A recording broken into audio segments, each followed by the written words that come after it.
It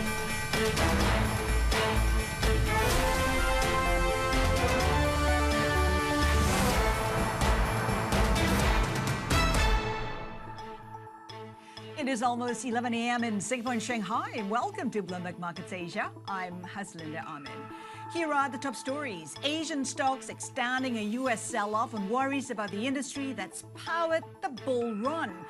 Dutch giant ASML cutting its outlook after booking only half the orders expected this quarter. China's property sector in focus, with the housing minister the latest official to announce a briefing on measures to support growth. Also ahead, Donald Trump tells Bloomberg how much he loves the word tariff, defending his economic agenda 3 weeks out from Election Day. To me, the most beautiful word in the dictionary is tariff, and it's my favorite word. It needs a public relations firm. There are no tariffs. All you have to do is build your plant in the United States, and you don't have any tariffs. And I'm Stephen Engel outside the Hong Kong government offices in central Hong Kong, where Chief Executive John Lee will be giving his annual policy address to perhaps address the sluggish economy here and get the economic mojo flowing again. That's right. It is about the economy. It is about tourism. It is about consumption. For now, let's get you to markets. We know that Asian stocks tracking the U.S. lower. April Hong is I'm going to do another hit. That's okay. The stocks in the region lower mostly today, and this is a tech-led sell-off. I mean, after what we saw on Wall Street overnight, the pain experienced in that sector, perhaps unsurprising, that is spreading to other sectors on the MSCI Asia Pacific. And we're also seeing the South Korean, Japanese, Taiwanese stocks. Those are the ones that are really getting hit today, although on the benchmarks, they are pairing some of the declines from earlier in the session. Overall, in China, we are seeing that slight underperformance, although we're clocking some gains on the Hang Seng. You get the sense that the stimulus optimism has faded, especially if you look at the yield on the 10-year in China, how it continues approaching that 2.13 level. Let's flip the board, dig a bit deeper into why the chips are down today, because it was driven, as you alluded to a short while ago, by ASML missing on its bookings, about half what analysts had been expecting. What this tells you is how its customers are getting more cautious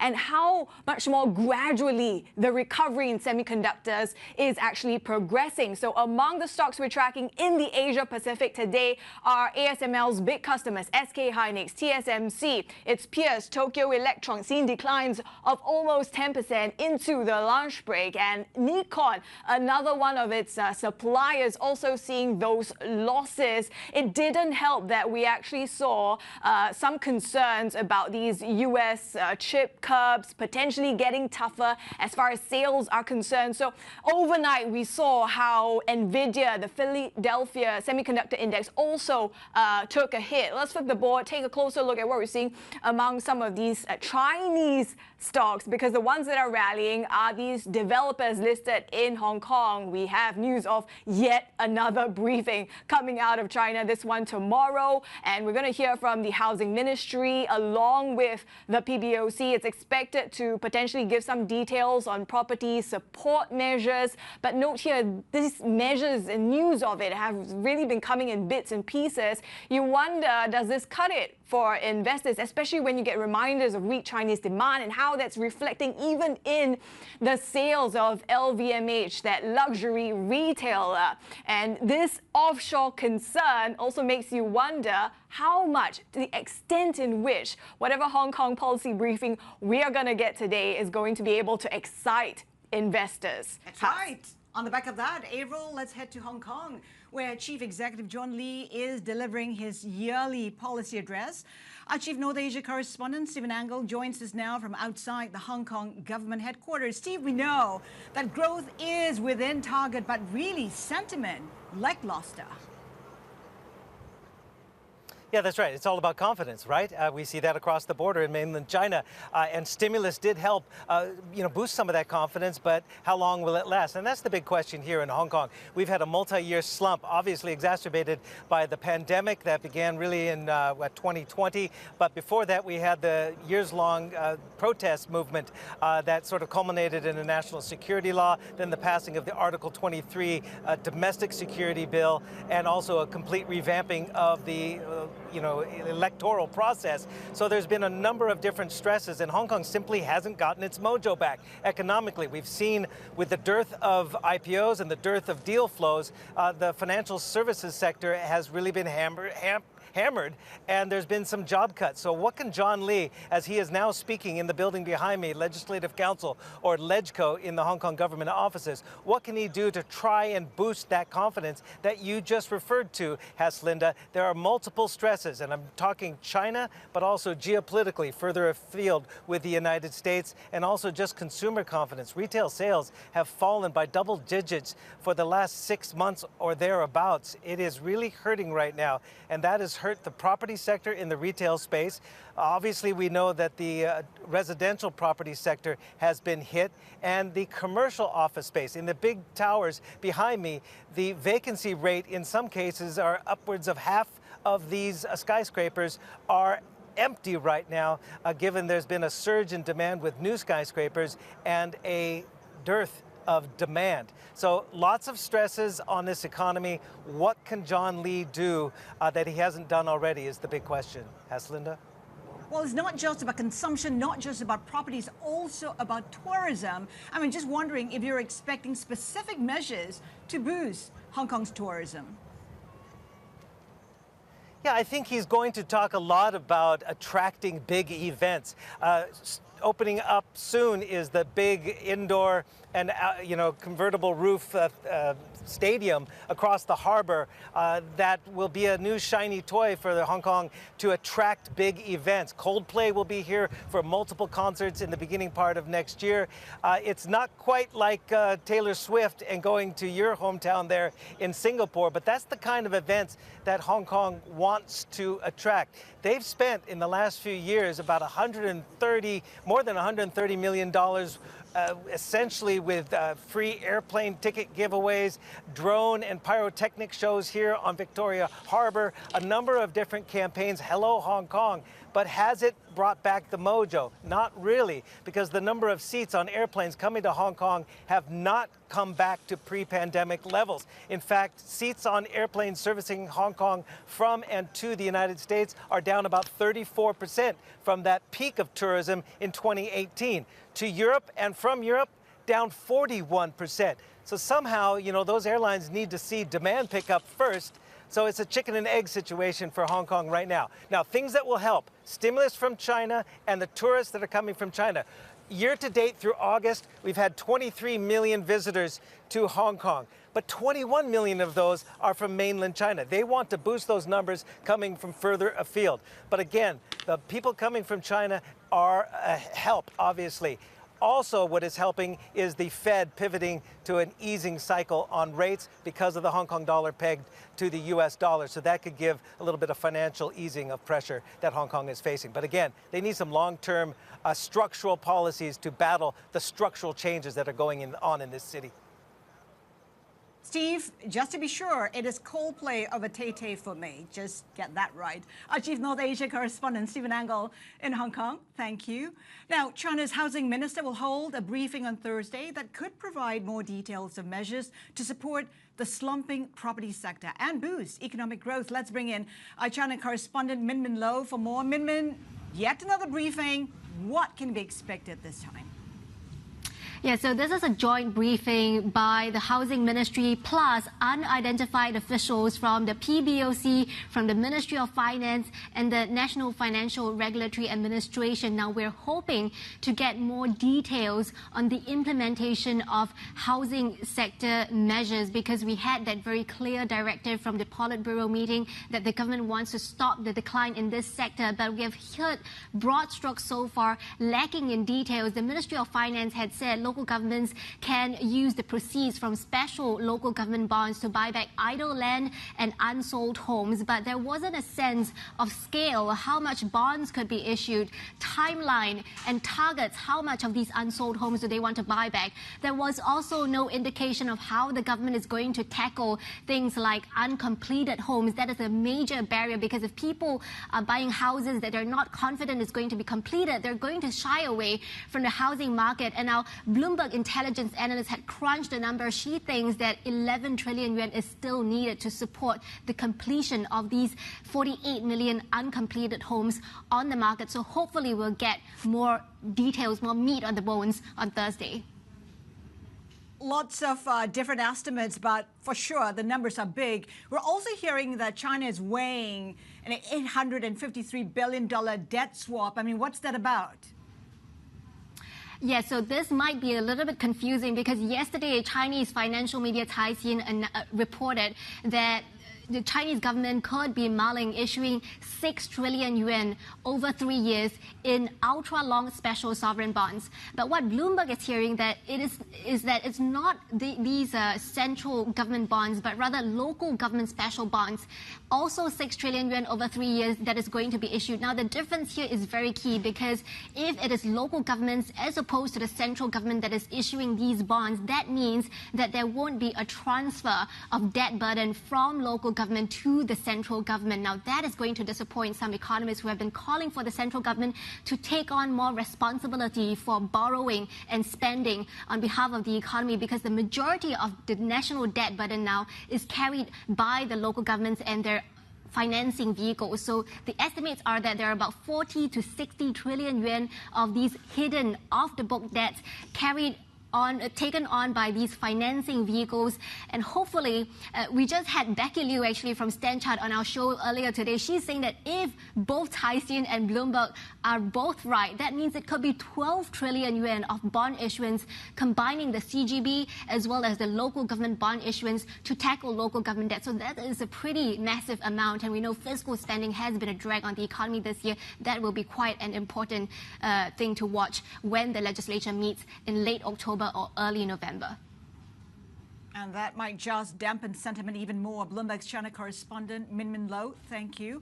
Now, still ahead this hour, the CEO of the Philippines' largest lender, Nestor Tan, will be joining us for an exclusive conversation as we look ahead to the central bank's rate decision due in the coming hours. But first, we'll dig deeper into the outlook for China credit with Allianz Global Investors as Beijing steps up stimulus support for financial as well as the property markets. Keep it here with us. This is Bloomberg.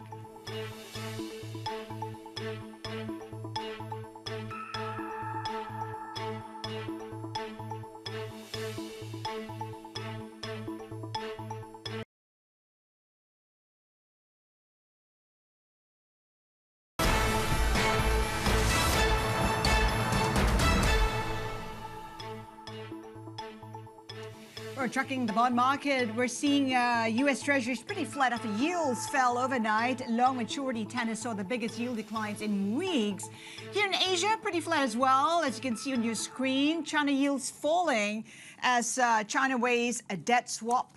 We know that China government bond index higher by almost 8% in the past year. Let's dig deeper into the bond market. Let's get to Jenny Zheng, APAC Fixed Income CIO at Allianz Global Investors. Jenny, we talk about China in particular weighing the debt swap. I mean, how are you reading into this? The China debt swap itself, the concept itself is not new at all. The last time they did it was over the 2014-2015 cycle.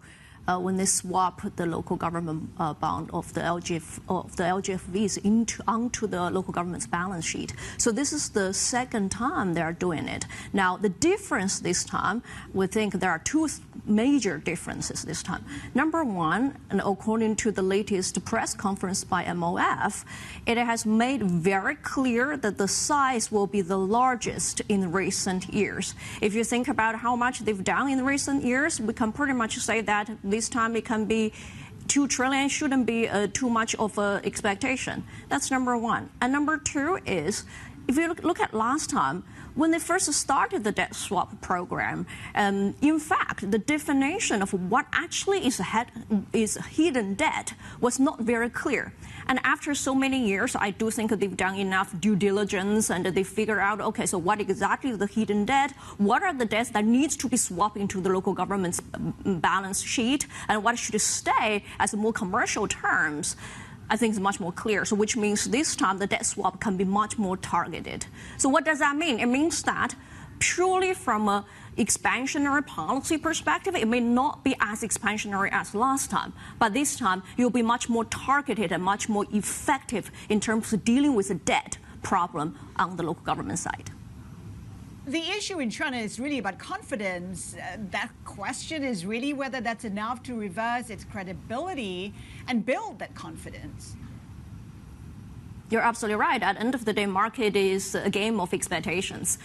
This is the reason we believe that this time all the policies development is consequential in resetting the nominal growth expectations and to actually have that possibility to have a positive feedback loop in the economy.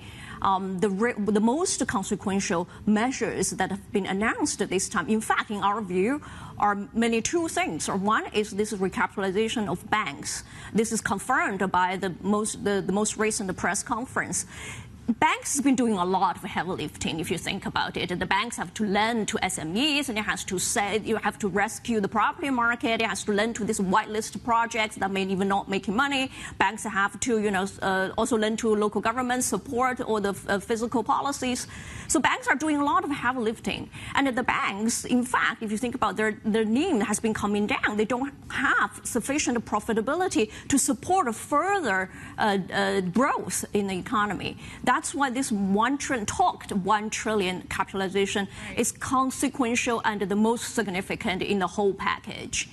And of course, the number two most consequential one is the resolution and the direct support in the stock market. So we believe that if they can follow through with these two measures, they should be able to reset the nominal growth expectations in the market.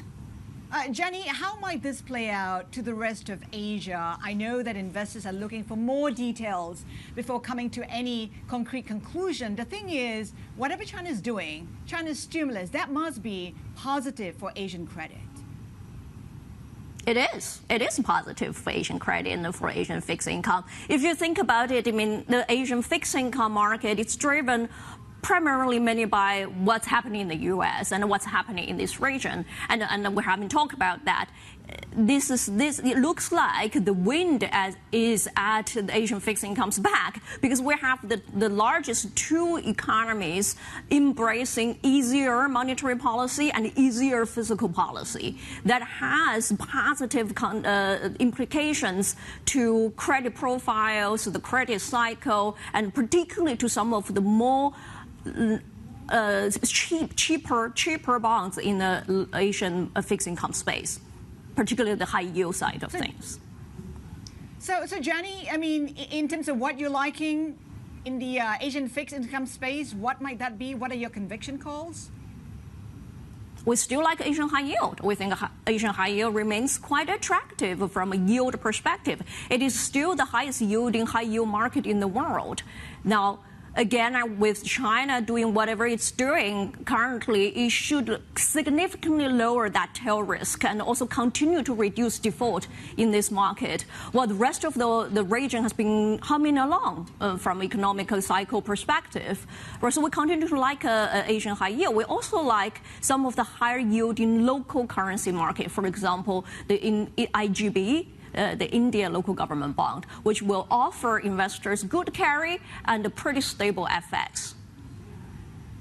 We know there's been a lot of interest in Indian bonds on the back of that bond inclusion, some saying about a 2 billion monthly inflows. I'm just wondering how much has been factored in already and how sustainable is this going forward? in the near term, usually fund flows, it has less of an impact. Usually it's already priced in the market.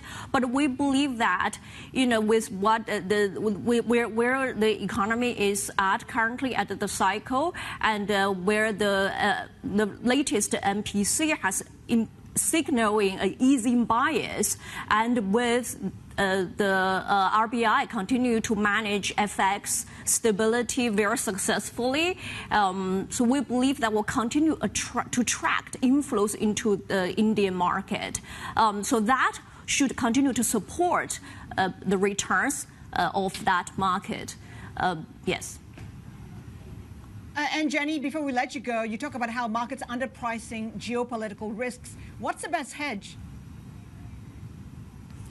Yes, in fact, that's very interesting. I do think the market perhaps is playing the playbook back in 2022 that whoever faded that geopolitical risk has performed really, really well. That's why this time I'm a bit surprised to see that how market is shrugging off what's going on in the geopolitical space, particularly around the Middle East. And of course, the best hedge here is energy and energy-related either stocks or energy-related credits. That's what we have been doing in our portfolios.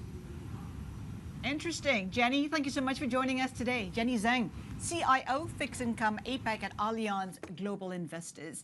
Plenty more ahead. Keep it here with us. This is Bloomberg.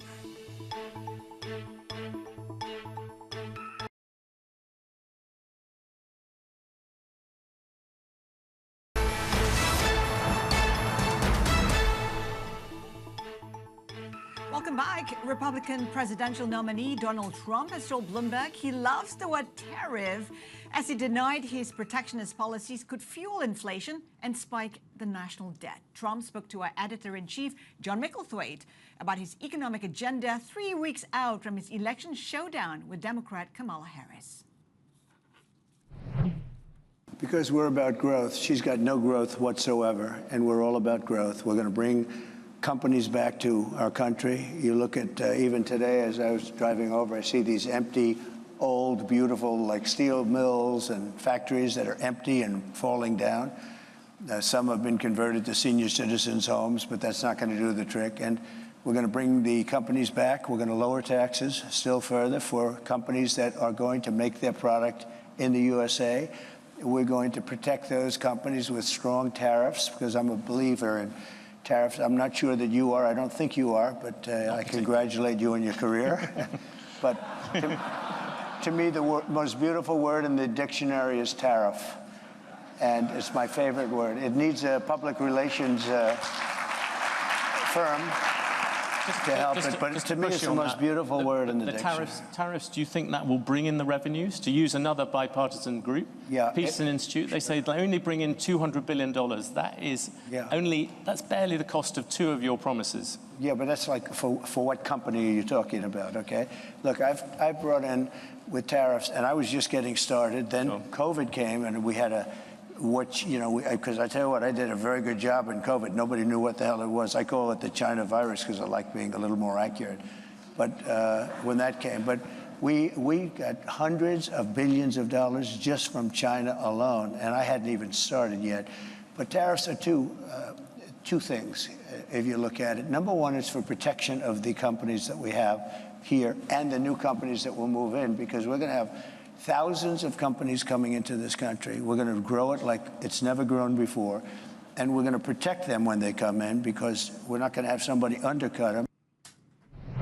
Donald Trump speaking with Bloomberg's John Micklethwaite at the Economic Club of Chicago. And there's more on the election race in today's Bloomberg Big Take, which looks at how dozens of lawsuits are playing into the campaign. Subscribers can read that story in full on the terminal as well as on our website. Taking a look at markets right now, we're keeping a track on chip stocks in particular on the back of ASML. Weak 3-quarter orders, weaker than expected sales target for 2025. That's playing out in the Asian space. TSMC down 1.5%. We're also keeping an eye on China property stocks on the back of China's housing minister holding that press conference on Thursday, likely to provide details on support for the property sector. Take a look at the developers index, currently up by 7.5%. Plenty more ahead. This is Bloomberg.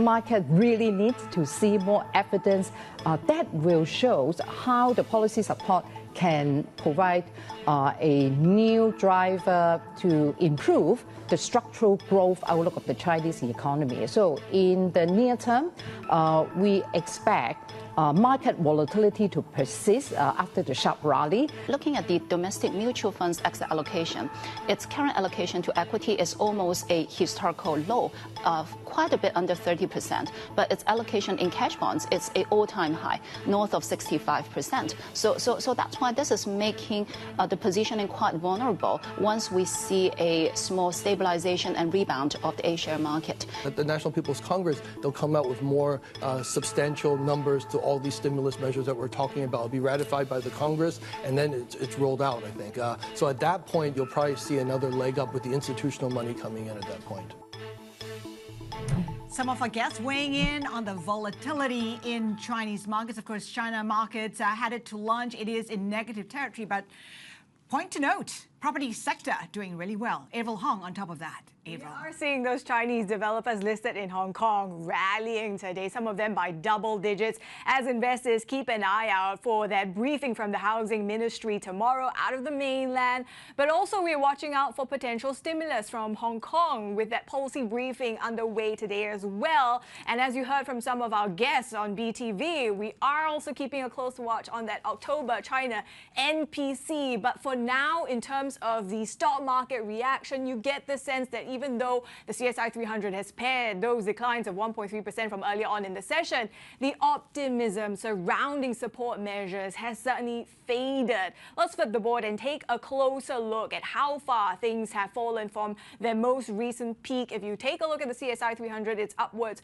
of 9.4%. This is, of course, compared to the Tuesday close. And if you look at the Hang Seng, Chinese companies listed in Hong Kong, Chinese tech stocks, it gets even steeper of a decline. Flip the board again, it is not just Chinese investors that are keeping a close watch on whatever stimulus measures we might get. It's also these Asian economies. And amid the fair bit of disappointment we've been getting of late, Asian currencies have been seeing a bit of pressure.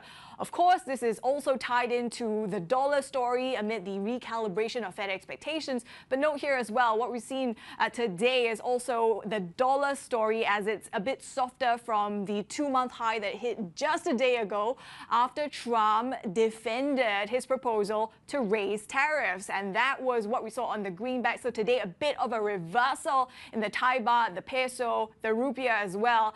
But of course, the big thing we're watching today out of these currencies, let's flip the board again, is the decisions we're going to be getting from the central banks across the region. And our newsroom colleagues have put together a really good decision day guide. You can read all about it on the terminal. Let me just give you a gist of it. We are expecting, or at least the economists that have been polled, see Thailand defying the government calls to cut rates, even though growth is subdued and even though inflation is in target. We have a handful of economists, though, expecting a cut today. We are expecting Indonesia to keep things on hold after its surprise cut in September. We have seen the rupiah coming under pressure, so no move from there. Philippines, that's one that is expected to cut today. That is what consensus is estimating, as inflation has fallen to 4-year lows there, Has. That's right. And speaking of the Philippines, of course, we have the currency under pressure as well. One of the worst performers year to date, down about 4%. Well, staying with the Philippines, our next guest runs the largest lender in the country and the banking arm of conglomerate SM Group. BDO Unibank also has the largest distribution network in the Philippines with over 1,700 branches. Joining us exclusively is the bank's president and CEO, Nestor Tan. Nestor, good to have you with us. Thank you for having me. We've been talking about the central bank decision, BSP, widely expected to cut rates by 25 basis points to 6%. What are your own expectations, and what assumptions are you making? Well, we're with the consensus. We think a 25 basis points cut is likely, but there's still a possibility of it going to 50. But as of now, we're going at 25. And from then on, I think they will maintain some level of parity with the Fed rates, so they'll be watching what the Fed will be doing. So for the rest of the year, what are you anticipating? Some say perhaps another 25 in December. Possible. And how about 2025? How much clarity do you think there is? Well, 2025, we're looking at about 100 basis points cut throughout 2025. But of course, that depends on the movement of the U.S. Fed. As you well know, we have to maintain some stability in our foreign exchange. And differential in interest rates between the Philippines and the U.S. will have some either adverse or beneficial effects on our foreign exchange. How concerned are you about the level of the peso right now? One of the worst currencies in the region, year to date, down about 4%. And given expectations that the Fed may just taper its rate cut, you know, the dollar could remain strong. Yes, that's true. You see, the Philippines is a resilient country. And I think the more important thing is about stability. The rate is where it is now. As long as people see that it is stable and likely to remain, then it's a good environment to invest in. And that's what we need, stability. We know that you had a record net income last year. Is that sustainable? We think so. We think so. Although, of course, there's headwinds, which is the rate cut. But generally, our earnings are from our core businesses. So we don't have a lot of one-offs or extraordinary items. We don't even engage in big trading gains. So basically, it's really the bread and butter business of banking. So we believe it's sustainable. It's the normal growth that rides on the growth of the economy. So in terms of margin growth, income growth, what kind of pace can be anticipated in the coming quarters? Well, right now, we're seeing two factors pulling on opposite sides. One is the rate cut, which will depress yields. So therefore, there's a margin squeeze on that one. The other one is the cut in the reserve requirement, which will lower the cost of funding. So right now, we're probably slightly ahead with the reserve requirement cut, but with the pending rate cuts, we'll probably be at break even. So if the rate cut starts to begin again, and we do not see a corresponding decline in the reserve requirement, then banks generally will see a squeeze in the spreads. But for us, really, we see that we can mitigate it by the change in mix in our business, meaning faster growing consumer sector, which will have higher yields, and at the same time, the growth in our low-cost funding, which we call CASA. Nasta, you're an international player. Which markets will drive the biggest growth for you? Well, right now, it's still, in my view, the middle market in the Philippines. They're the biggest employer in the country, so we believe that middle market growth outside of the national capital region will drive growth. We also believe in microfinance because we have a lot of communities that are still underbanked. And more recently, we have engaged in wealth. So we are opening wealth offices in Singapore and Hong Kong. And what are you anticipating in terms of how well you do is in the wealth business? It is a highly competitive space. I mean, you talk about Singapore, I mean, the likes of Credit Suisse, the likes of UBS, the likes of DBS are big players. Exactly. And that's why we are realistic in our expectations. We have a niche that we're going after. We're not going after the big guys' clients. We're going after the cross-border business from the Philippines who are going abroad for the first time. And most of them are slightly below the target of the international banks. But what we offer is better knowledge of their business. We offer relationship, and we offer them the ability to start investing overseas. So how big is the business, and how many headcounts are you intending to add? We're adding both internationally and domestically. So we're looking at adding additionally between 50 to 100 people across the board. Within what time frame? Probably within 18 to 24 months. Now, it's quite interesting when I take a look at your NPL loan ratio. Yes. It's really low at 2%, yet when it comes to coverage, it is 170%. I mean, talk to me about the thinking behind that. Well, we have a long memory. Of course, we have 1997, which was the real estate crisis, and we got hit. 2008, the global financial crisis, most countries got hit, and we got hit because we have some Lehman exposure. And then we all got hit with COVID. So basically, we know that every now and then, it's trending out to be every 10 years, we have a black swan. So when we look at our provisioning, in addition to expected loss due to credit, we set aside provisions for the next black swan. And we don't know what that is. Maybe it's a geopolitical risk, but we know it will happen. So it's our way of protecting the capital and protecting our shareholders. So a pretty comfortable buffer, so to speak. In your opinion, I mean, apart from the black swan, which nobody knows what it's going to be, in terms of current risk for your business, would that be perhaps the U.S. election? U.S. election is one, the geopolitical risk, but it's not really the major one. The one really is the security issue in the South China Sea. And it's not so much the impact on business, but the impact on the investment sentiment. We need a lot of investments in the country, and with the uncertainty around the South China Sea, it might deter some people from coming in. How are you assessing the impact that could potentially have on the Philippine economy? Well, it's really on the foreign direct investments. And as you know, we need a lot of infrastructure. But the good news in the Philippines is that our conglomerates are the ones acting as the private equity investors in the Philippines. They're the ones engaging in infrastructure, they're the ones engaging in new business, they're the ones engaging in renewables. And basically, investors, although they are unsure, take their cues from the domestic investors. And the domestic investors remain bullish, and they're still going in. Let's talk about the opportunities that could potentially be within the domestic sector. When you take a look at household debt, it's very low. When you take a look at home ownership, it's very low. What opportunities do you see there? Well, there are a lot of opportunities there.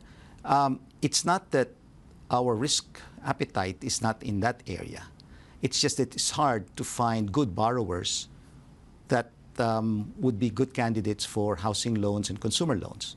In our view, it's really about financial inclusion, giving access to those who don't have access to bank accounts at the moment.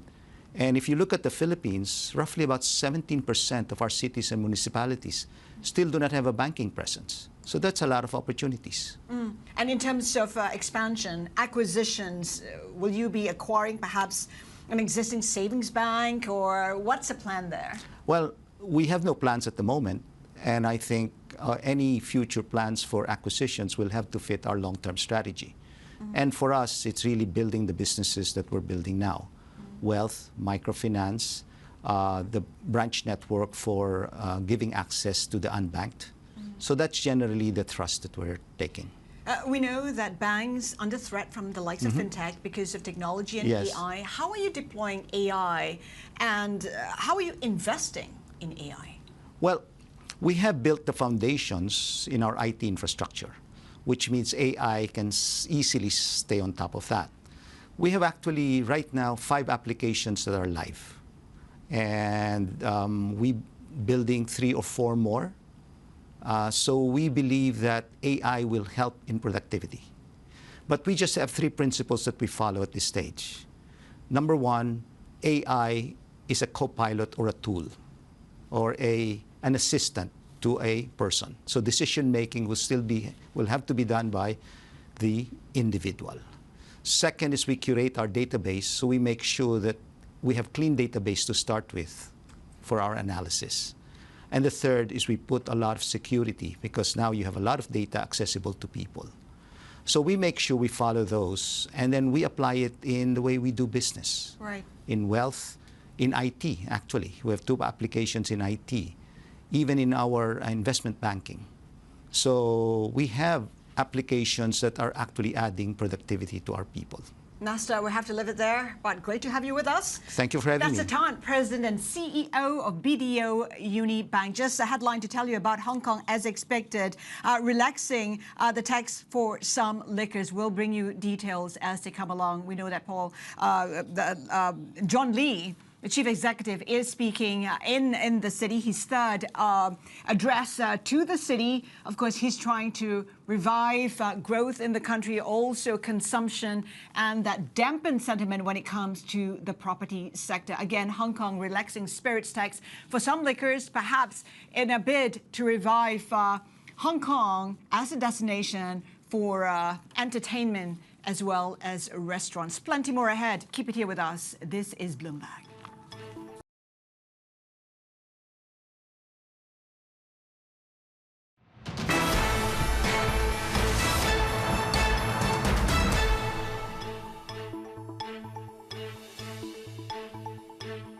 In the India is just kicking off its trading day and it is under pressure. The Sensex down about 0.3%. Remember, though, that this is a market that's seen an 11-month rally.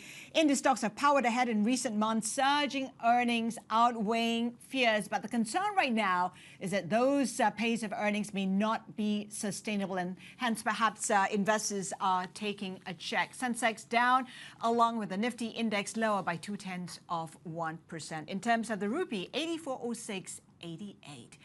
Well, speaking of India, Canada's closest allies are signaling they will keep pursuing stronger ties with India and Prime Minister Narendra Modi, despite the latest allegations of illegal activities by Indian officials. For more, let's bring in our government reporter, Sudhi Ranjan Sen in New Delhi. And Sudhi, what are we hearing from the likes of the US, the UK? Well, we've got a statement from the US which says that they would very much like India and Canada to cooperate on this entire issue. We've also seen a statement coming out from New Zealand, which is part of a grouping called the Five Eyes, comprising Canada, US, Britain, and New Zealand and Australia, which says that which doesn't mention India, so to say. Contrary to what, the very, sharp statements that we have seen from Canada, neither have we seen a very sharp statement coming from Britain on this issue.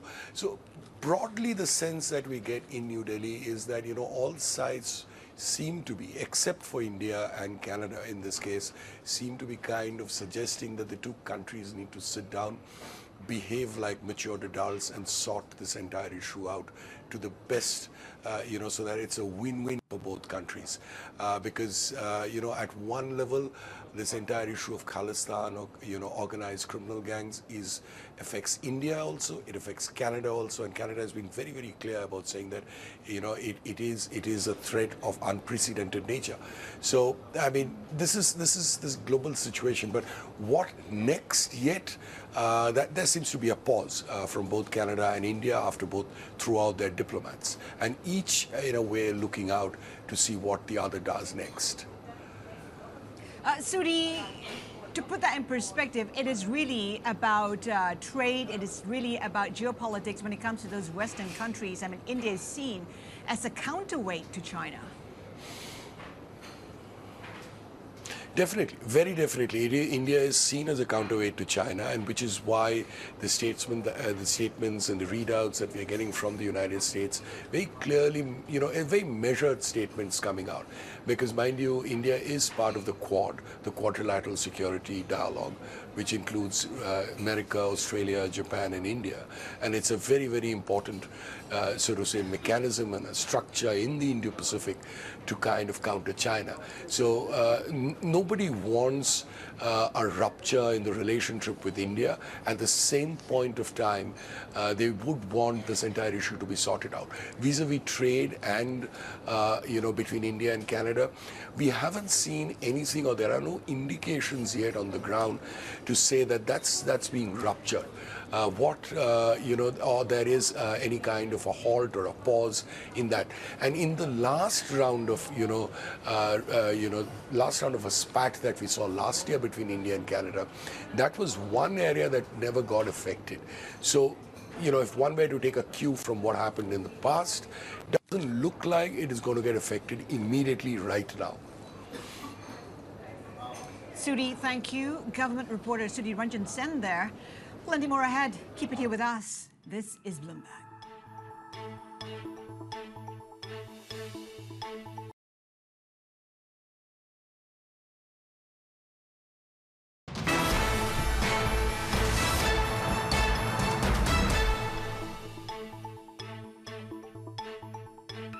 Asian chip makers front and center having a torrid day today. Take a look at where Tokyo Electron is trading right now, down in excess of 9%. Of course, the story is about ASML's week 3 Q orders, weaker than expected sales target for 2025. All that implying weaker than expected demand for non-AI chips, everything from auto, industrial, general purpose server chips as well. Let's get more on ASML's Big Miss and bring our very own Bloomberg opening trade anchor, Tom McKenzie. Very early in London, we appreciate you coming on the show, Tom. I mean, we're talking about a huge miss here, and not surprising, ASML shares actually slumped, the biggest slump in 26 years.